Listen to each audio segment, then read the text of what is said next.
It's the weekend. I'm in my greenhouse at home at the minute. I don't think I posted a video last week. I did video some stuff, but my phone was on charge, so I ended up using that action cam, and I wasn't happy with the clips. Made me feel seasick, to be honest. So I don't know if I've changed the setting or just moving around too much. So I'll try and I might combine 2 weeks into one video as you're watching this, just so you pull steadier clips and try and make something up. But obviously this is a quick fire chili. A lot more of these ripe now. These are quite warm. I chopped sort of half of one of these up into a bit of me kind of arthritis-y breakfast spread I've mentioned before. Adds a nice bit of warmth to it. I wouldn't want to eat one raw, but they're not absolutely mind-blowing. These are just a sweet pepper. Again, these are quite warm, the yellow ones. They're not top of the range, kind of hot. This bell pepper, this is the one I'd overwintered last year. This has got some new like flowers about to form, and obviously this yellow one's still growing fruits happily. So you've got a white climbing bean there, and a bean that never got planted or was late germinating.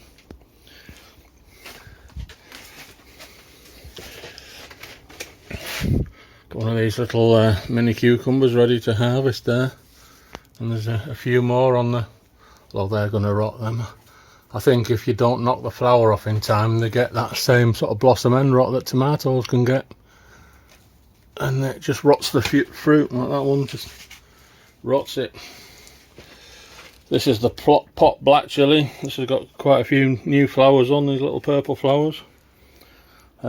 These are quite hot. A couple of guys at work chewed on them raw and ended up requiring an awful lot of liquid to chill the throats again. I think that one's going to actually fall off. It's, you know, the stalks rot, a bit of decay on the stalk there. But this one's got its first fruits ripening up now. Now that's in a scale of 0 to 10, that's got an 8. So that's going to be a pretty hot chili, that one. This one's up to 75,000 Scoville units, so even though I'm calling that the sort of nasty looking one, it's actually probably nowhere near as hot as the one in the background there. The Scotch bonnet's looking quite good. I'd say that fruit's actually swelled up a little bit as it's ripened.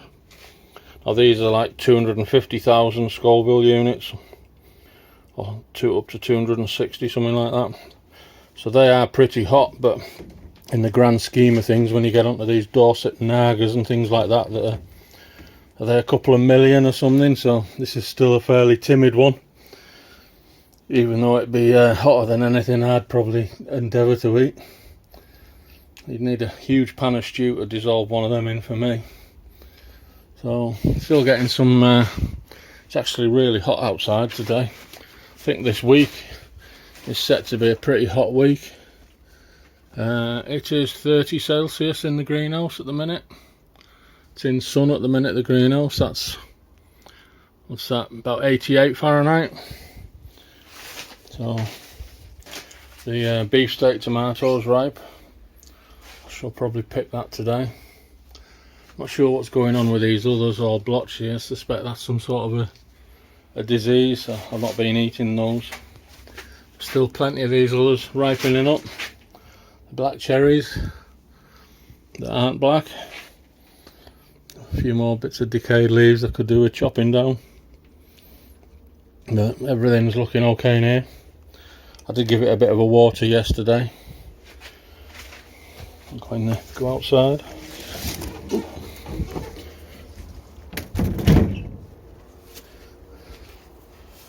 The sweet corn's still looking pretty good. Nothing's attacking this like at home, the allotment, sorry. A couple of decent sized cobs there. Did have a bit of a weed in here yesterday. Phone was on charge yesterday, so pulled a couple more little garlic out of here yesterday that the tops are just rusted off completely. So they're still growing quite happily, some of them. I had main reason for coming out here yesterday was to get these tubs empty. They were all full of weeds and things I'd cut, but they'd also filled with rainwater. So I've shoveled all the ash and stuff out of the barrel, and I've stashed them on there so they can drain. So hopefully they'll be good for burning in a week or something. Look at them. Birds haven't spotted them. I think I'll take them off now while I'm here.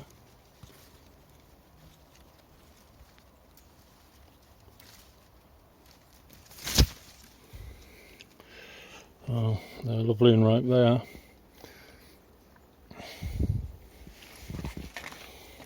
I've actually got some tomatoes forming on this one that's come up wild in this compost. Not even sure what variety they're going to be, so interesting to see when they're ripe. Leeks are doing okay. I've pushed a couple of shop bought garlic, you know, cloves from supermarket garlic that had started sprouting, so they've started coming up. So I think there was half a dozen I pushed in here. They've started coming up.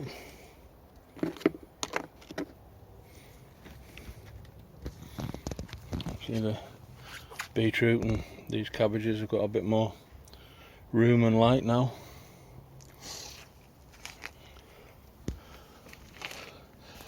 Plums are all gone now. A lot on the floor. It's either knocked off by birds or squirrels. But one bit of a problem, I'm going to have to try and tidy them up because it attracts wasps. They seem to be sucking all the juice out of them, so whenever I go in and out the house you're sort of stepping through a cloud of wasps. I'll deal with them. But I'm going to sort of relocate to the front shortly. I'm going to start pruning that hazel hedge I've mentioned and put it through my old shredder so I can take it to the allotment tomorrow and get it in the compost. Well, we've got this hot weather this week, it'll just aid this sort of reaction in the compost bin. Woody stuff takes a bit longer to break down, but you'd never believe I've probably put about 10 tubs in that compost bin of these things full of shredded wood over the last couple of years. I've never took anything out of that yet, and it's probably down to half full at the minute. So just wanted to stick them in my pocket, show you these. I picked these up in Costco wholesale a couple of weeks ago. I'm sure it was only about £4 for the pair. Very similar to the larger one I've got, although this is all plastic by the blade, it's metal. I thought it'd be handy to leave at the allotment, but these scissors are quite intriguing. You've got a bottle opener or a can opener built into the bottom. I think this on the bottom is like a box opener. You run it along the seam of a box.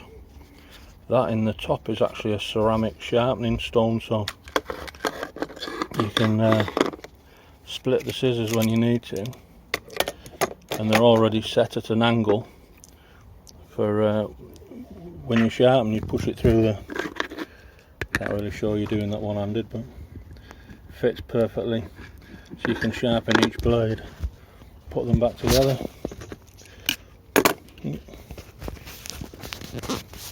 Got like my phone's in like a wallet, so if I don't get quite right, the flap obscures the view. So you got obviously a pair of scissors. One's smooth and one's serrated slightly. Got a can opener come bottle opener. That notch on the end is for cutting, you know, like plastic coated wire, a bit like these ties, for cutting stuff like that. And you've got a sharpened little recess there, which I suspect is just for pulling string across and cutting string. So Fiskars are reasonably, not a sponsor or anything, I hasten to add, but Fiskars is a traditional scissor and knife brand anyway. But I thought for I said very likely a clearance offer, but for under a fiver I thought that was a good little buy. I'll probably leave them at the allotment, although I'm going to use them where secateurs or a branch is just a bit too big for secateurs. I found with longer handle loppers you sometimes can't reach into the hedge because adjacent branches don't allow you to open the loppers, so a short handle pair will come in quite useful. So it might be a floating tool, take it to the allotment when I need it. But quite impressed with the scissors for the features. Anyway, I'll relocate to the front and start cutting some of that hazel edge down. I'll bring you back shortly.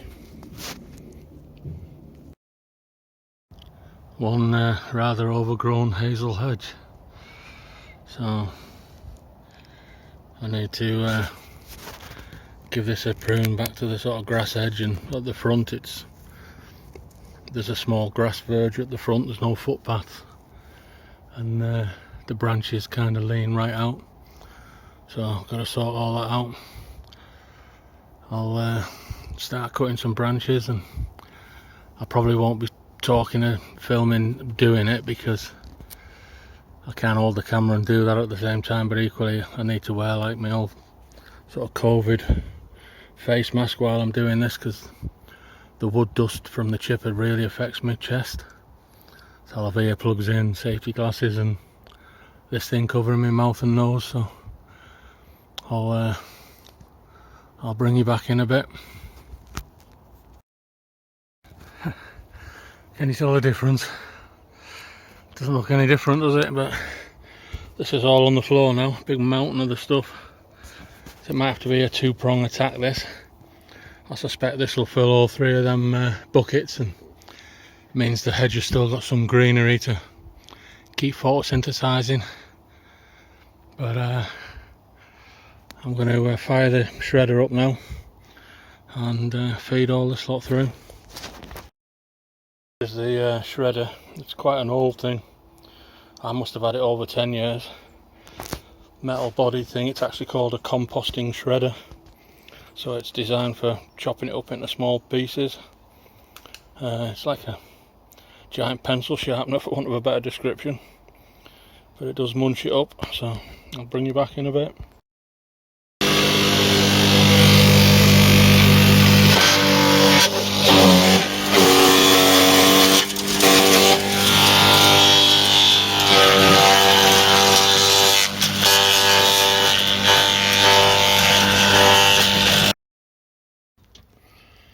Pretty much filled the 3 tubs.